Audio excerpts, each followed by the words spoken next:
Kelly was accused of sexual misconduct and controlling behavior against underage women. Yes. This documentary not only shattered the image of Kelly, but it also brought the many stories of his survivors to light. Yes, the documentary featured women from as far back as the early 1990s who talked about their ordeals with R. Kelly. Some of his family and other associates as well talked about how he became worse over time with his behavior. But it all came to a head when it was revealed that at the time of the documentary, he had women who were barely over the age of 18 living with him, isolated from their families, and forced to get permission from him to do simple things as eat or go to the bathroom. Shortly after the documentary, R. Kelly was arrested and charged with federal sex crimes due to the victim speaking out against this man who had them in so much fear. Now, one of the young women who was being held against her will by him now feels that she too has permission to tell her truth. One of those women is Azriel Clary, who is in her early 20s and admitted that she lied on national television in support of R. Kelly. She has since come clean about the reason why she lied. And through the help of the Lord and the courage of the other survivors and her family not giving up on her, she now sees that she don't need R. Kelly permission to do anything. But in our text today, we see a similar situation in regards to a young woman named Esther being forced to do something against her will after being ordered to do so. We will deal with the story of Esther being forced to conceal her identity and be a part of something that she had no choice to be a part of. And I come to tell some child of God today that just like Azriel Clary and just like Esther, you don't need anyone's permission to live out the call of God on your life. If God has something for you, then you need to stick your chest out and go and get it. Some of us have been called to go back to school. Some of us have been called to do more in church. Some of us have been called to do things that we've never had the courage to do before. However, the longer you wait to step out on faith, the farther you will be from where the Lord is trying to take you. Basketball legend Michael Jordan once said, "We miss 100% of the shots that we do not take." We don't need anyone's permission to be great because God has already given us all of the permission that we need. Am I in this house by myself? A songwriter said, sometimes you have to encourage yourself. Sometimes you have to speak victory during the test. And no matter how you feel, speak the word and you will be healed. Encourage yourself in the Lord. And as African Americans, we need to know that we don't need permission from anyone to be who God has created us to be. Our ancestor, the visionary educator named Marcus Garvey once said, before we can properly help the people, we have to destroy our old education. That teaches them that somebody is holding them back because of their color and that God has forgotten about them. Touch your neighbor and say, God gave us permission to be great. Now in the text, the story starts with Mordecai having a cousin named Hadassah whom he raised as his own. This young lady was an orphan before Mordecai took her in as his own. And the text says that she had a good form and good features, which means basically that this young lady was very attractive. Many young women in the area were brought to the city where the king lived to be a part of a harem. This happened because the wife of the king, her name was Vashti, refused to portray her beauty in front of the king and his friends after he had got drunk one night at a party. So this low-down king stripped Vashti of her title and sought after a new queen. He then asked for young women in the area to audition to be the new queen. And this young lady we're talking about was one of those women. Now, a harem is described as a group of women who live together and share one man. Let us keep in mind that during this time, kings had as many women as they wanted, and then they did whatever they wanted. Amen. And I want us to realize that this harem that she was invited to, she had no other choice but to go. Also in the text, we see that this young lady named Hadassah actually was referred to as Esther. Hadassah was her Hebrew name, and Esther was her slave name. Now, church, there are a lot of correlations between our history and the history of people of color in the Bible. We know that the children of Israel were enslaved. We know that they were forced to sing while they worked. And we know that their names were taken from them and then they were given slave names. A lot of what happened to the dark-skinned Hebrews in the Bible happened to us when we got here to America.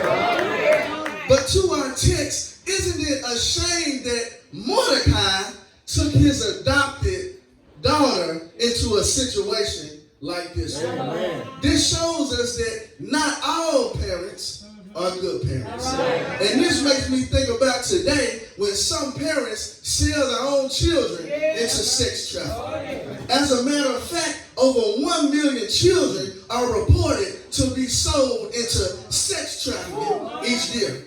And a lot of what happens today, we see this from our text, did not start in 2020. It started way back in the Bible. Matter of fact, the word says in Ecclesiastes, there is nothing new under the sun.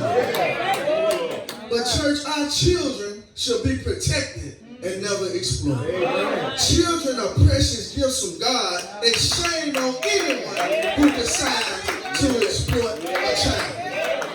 But you may ask, why in the world would Mordecai ask her to be a part of this? He wanted her to be a part of this because he knew she had the opportunity to be the queen if she met the king's desire. But listen up, if it take a woman to have sex with a man to get a position, position ain't worth it. We are created for God's glory and not for man's pleasure. Never allow anyone to treat you like you a sex object. And if somebody only want to call you to hook up with you in private but can't take you nowhere in public, child of God, you better than that. And you don't need them because they wasting your time and they wasting their time too. And you don't need anyone's permission to reclaim the time that you done lost. Touch your neighbor and say, I'm reclaiming my time. Esther was a Hebrew, and she was a descendant of those who had been exiled after the Jews became slaves and captives during the Babylonian exile.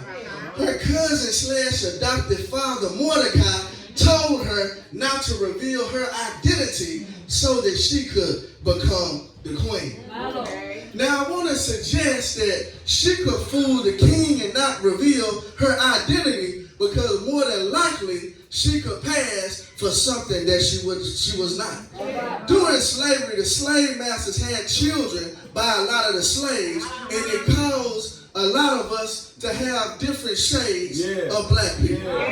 Some of us were so light-skinned that you would not know we were black unless we told you. And some of us even married white just so we could blend into society and get the benefits. So just like us in America, due to the Hebrews being enslaved in Babylon, the people of Babylon took advantage of their slaves and had kids with them too. So this is why Esther could pass for not being a Hebrew. And so Mordecai wanted her to be quiet about who she really was. Yeah. Mordecai did not want to give her permission to be who God really created her to be. But to bring this point home even more, it says that the king gave Esther a portion of her food. Now, this suggests that she did not stay consistent with the dietary laws that the Hebrews were given by the Lord. The New Interpretive Study Bible says that she did not follow the dietary laws because she was concealing her identity due to the instruction of Mordecai. If she would have eaten certain foods or have not eaten certain foods, the king probably would realize this woman ain't who she really says she is. Church, it's sad that sometimes we allow others to influence our actions. And we give too many people permission to influence our decisions. Sometimes we place man where God should be, and anytime we do that, we dishonor the Lord. Esther was too worried about Mordecai's permission rather than God's power. God had given strict dietary laws to the Jews of that time as a form of a covenant. However, Esther broke the covenant in fear of her cousin. If pleasing someone else calls you to dishonor God, you need to let that person go. Because nobody is worth you sacrificing your relationship with the God who created you. And I also want to suggest that Esther left behind what God had instructed her people to do in order to appease the king. And church, we should never bow down and tip our hats to the government just to make folk feel good. So if somebody needs to get impeached, it don't matter if you in a political party, you need to get them out of office. I'm in this house by myself. The king in the text may have been the king in his mind, but the God we serve still reigns supreme. I'm in my seat, but I want us to know that we can think that we run stuff all we want. But there's still a God who is more powerful than we could ever be. The covenant that I spoke of from God to the Jews was not Esther's to break. God was not dealing with the Jews on a personal level.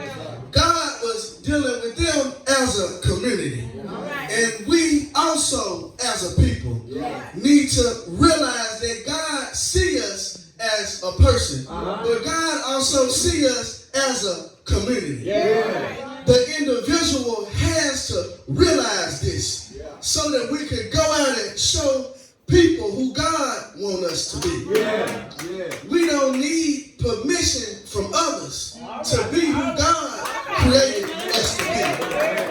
And we should never hide our identity to make other folk feel comfortable. And as African Americans, we should be proud of how the Lord made us. And we should never be ashamed to be our authentic selves. God gave Esther permission. He gave her permission to be his own. So by hiding her identity, she was hiding the God that she worshiped. And I don't care who you are. I'm not going to hide the God that I worship. God don't need permission from anybody to be God. And we don't need anyone's permission to be who he made us. Someone asked the question, why do we sing? When we lift our hands to Jesus, what do we really mean? Someone might be wondering, when we sing our songs, at times we might be crying, even when there's nothing wrong. Church, I sing because I'm happy. I sing because I'm free. His eye is on the sparrow, and I know he's watching me. I sing because I got permission. I sing because he walked with me. I sing because he talked to me. to Jesus. I came as I was. I was weary, worn, and sad, but I found a resting place, and He has made me glad. As I close, I'm reminded of a story about two little black boys playing in a field. The field that they played in was tucked off in a nice neighborhood. The neighborhood that it was in did not have a lot of black folk in it. The neighborhood had $300,000 houses. The neighborhood had $400,000 houses. The neighborhood had $500,000 houses. 2-car garages. 3-car garages. 4-car garages. Mercedes in the driveway. Jaguars in the driveway. Cadillacs in the driveway. Range Rovers in the driveway. Who's in front of the houses? Who's behind the houses? And one day the police was patrolling around this neighborhood, checking out the neighborhood. The police rolled up on these little boys and started to ask them some questions. The police said, "Little black boy, what in the world are you doing in this field?" One of the little black boys looked at his brother. Then he looked at the police and he said, "My daddy gave me permission to play in this field." Then the police looked at him. The police was looking kind of confused. He said, "How in the world did your daddy give you permission to play in this big old field?" And then the little boy said, "It's simple. My daddy owns this field." In church, I think we should have an attitude like that, little boy. I came to tell somebody when they ask you how you gonna make it. Say, "My daddy gave me